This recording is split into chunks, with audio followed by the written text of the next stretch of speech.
Just going back to a point you mentioned a moment ago, are there maybe sometimes some benefits to actually bringing on board people who are a little bit fresher, perhaps a little bit newer to it from a cultural perspective, in that there's something of a blank canvas? What are the kind of pros and cons to each of those options? So bringing somebody in that's already from within the organisation, I think that does have its benefits, because if you want to land behavioural change from a security point of view, understanding the organisation is paramount to getting that right. You need a bit of both, essentially.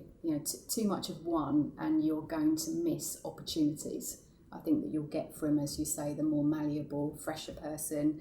And, dare I say it, just thinking about my own demographic, we need people that are younger, particularly because the channels are changing, technology is changing.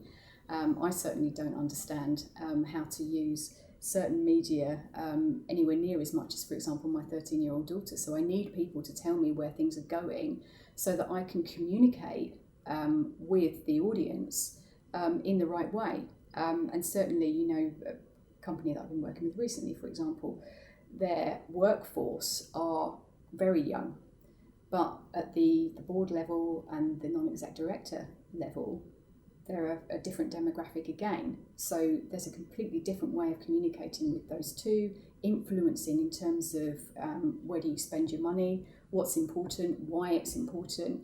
And having the younger demographic explain it to somebody like me means that we can then communicate and influence. Otherwise, there's no opportunity to do so. And then in the worst case, you're opening up the organisation to unquantifiable risks, because you actually haven't got an understanding of how people are using technology.